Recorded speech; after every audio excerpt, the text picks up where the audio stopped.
Today we explore the Nevis Valley while I tell you the amazing story of Fanny Graham. The story starts in the 1860s during the gold rush in central Otago.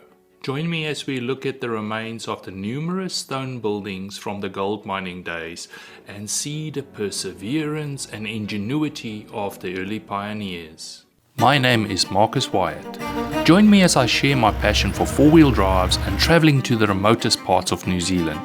If you enjoy these videos, please support me by buying me a coffee on Patreon. Join the team of explorers now. And here we are on a brisk autumn morning at the Nevis Valley, next to the Nevis River. Give you guys an idea of what it means to have camp life. It's a gorgeous little campsite. Beautiful. The farmer's up with his dogs. Like I said, it's quite early in the morning. Everybody is mainly still asleep. But yeah, this was our campsite for last night.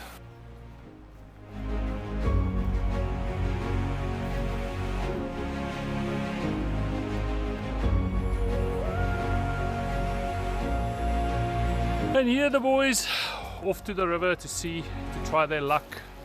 They reckon there's gold in them hills. Not me, Joshua does. So let's see if we can maybe find some trace of gold. Yeah, a little bit of an adventure.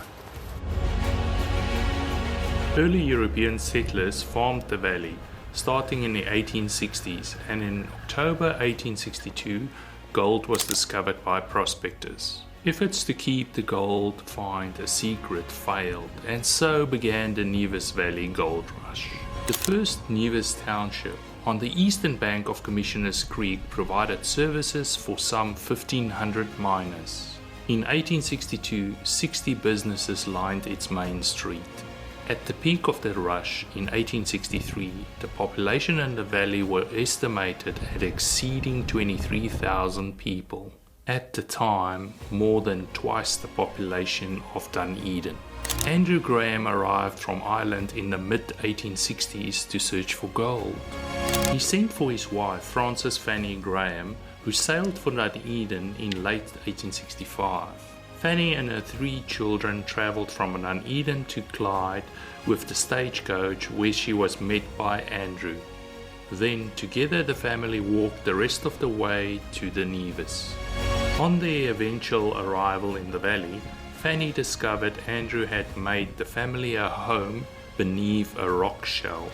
Andrew built a corrugated iron front with a door and a window.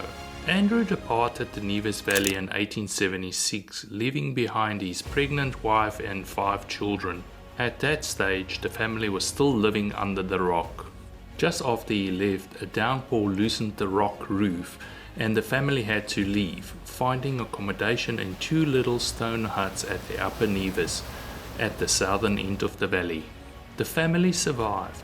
Fanny was handy with a sewing needle and found work fixing the miners' canvas hoses and other odd sewing jobs. Sam, 12, and then later his brother Andy, worked on mines and got enough money together to build a house.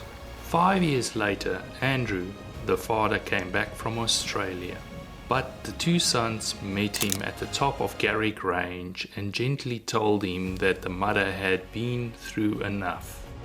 So the father turned his horse around, or had it turned around for him, and was never heard of again.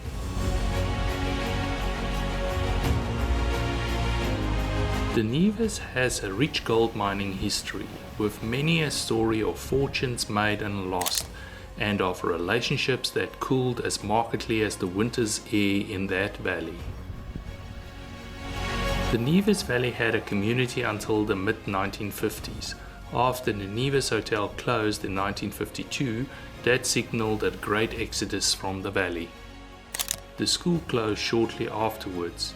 There was a hall and a library too, but it has all gone.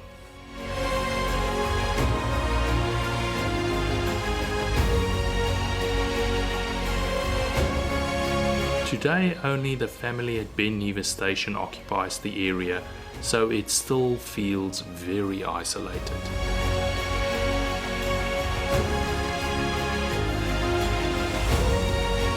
The Nevis Road is a scenic gravel road winding through the open rolling tussock land, following the Nevis River for a good portion of the road.